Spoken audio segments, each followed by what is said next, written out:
Média 24 reçoit à présent la présidente directrice générale de Centrale Danone, Madame Nathalie Alquier. Bienvenue.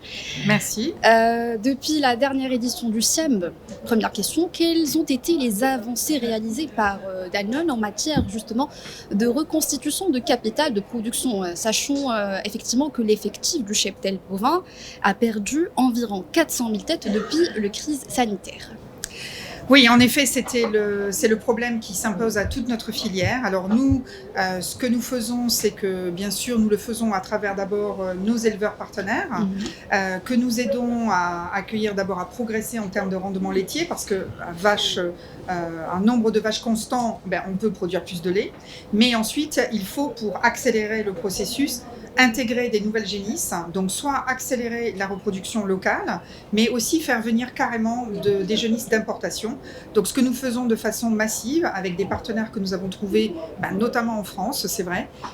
Et là, nous savons que nous avons des génisses de très bonne qualité qui vont produire beaucoup de lait et qui vont arriver au Maroc prêtes à être intégrées dans les fermes marocaines.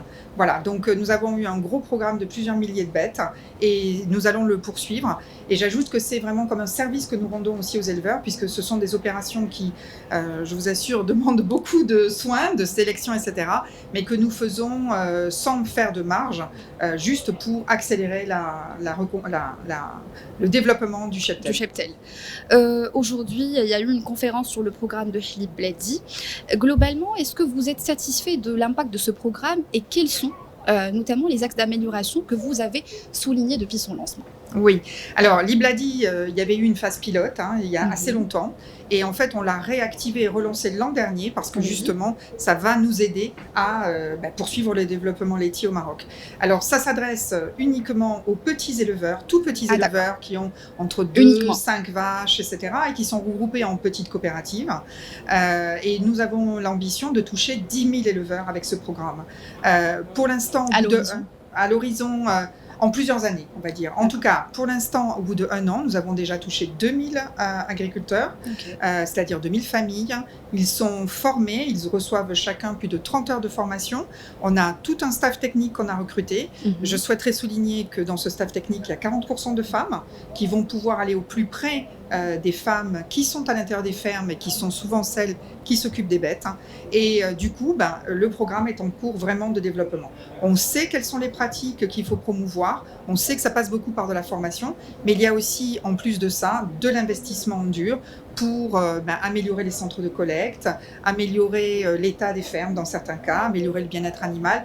Et tout ça concourt en fait à faire développer le rendement laitier par ferme et également du coup améliorer les revenus par la même occasion et donner évidemment quelque chose de plus durable dans cette production solidaire qui, encore une fois, est à base de très petites fermes. Autre question par rapport au thème de l'innovation pour des pratiques durables dans l'élevage laitier. Quels sont en effet les engagements qui ont été pris par Danone dans ce cadre ? Alors, c'est vrai qu'au sein de Danone, je veux dire mondial, nous avons pris un engagement qui est de réduire de 30% l'empreinte méthane, celle qui est vraiment produite généralement plutôt par l'élevage laitier, donc de réduction de 30% du méthane à l'horizon 2030. Et bien sûr, nous déclinons ceci au niveau de notre pays, dans le Maroc, et nous avons la même ambition. Alors pour ça, tous les acteurs sont nécessaires. On a besoin d'expertise, on a besoin de trouver des solutions innovantes aussi. C'est pourquoi nous avons, par exemple, mené une table ronde cet après-midi même avec des experts de très haut rang, issus de l'INRA ici au Maroc, issus de sociétés expertes en agriculture de précision, digitale, en utilisation de méthodes alternatives, sélection génétique, etc. Parce que toutes ces choses-là peuvent contribuer à rendre effectivement l'agriculture plus résiliente. Donc par exemple, il y a la sélection génétique avec des vaches plus résilientes aux fortes températures, plus solides on va dire, mais permettant aussi un meilleur rendement. Il y a aussi toute la question question d'avoir les cultures fourragères, celles qui vont nourrir les bêtes, qui soient bien adaptées au climat. Et on peut là faire des évolutions vraiment. Il ne s'agit pas de prendre le modèle européen ou américain. Au contraire, il faut plutôt se préoccuper de la qualité des sols ici, du stress hydrique et trouver les bonnes espèces adaptées, mais celles qui vont aussi résister au changement climatique et aussi bien nourrir les bêtes ici au Maroc. Voilà, donc, et là-dedans, il y a aussi un enjeu de data, il y a un enjeu de digitalisation.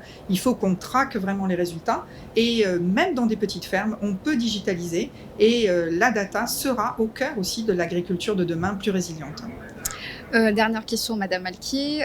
Plusieurs mois après son inauguration, est-ce que l'usine centrale Danone à Meknès vous donne satisfaction? Oui, écoutez, on est très très fiers de cette Green Factory, Green comme on Factory, dit. oui. Voilà, on dit que c'est une usine verte parce que on a combiné vraiment le meilleur de nos connaissances avec des partenaires adaptés, bien sûr. Donc, on a une biomasse qui en fait produit de l'énergie thermique et à partir de grignons d'olive essentiellement ou d'autres sous-produits de l'agriculture locale, bien sûr.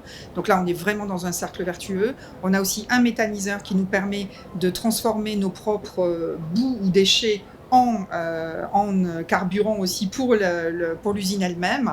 Voilà, donc c'est vrai qu'on est fiers de ce contexte-là, avec une usine qui est proche de zéro déchet.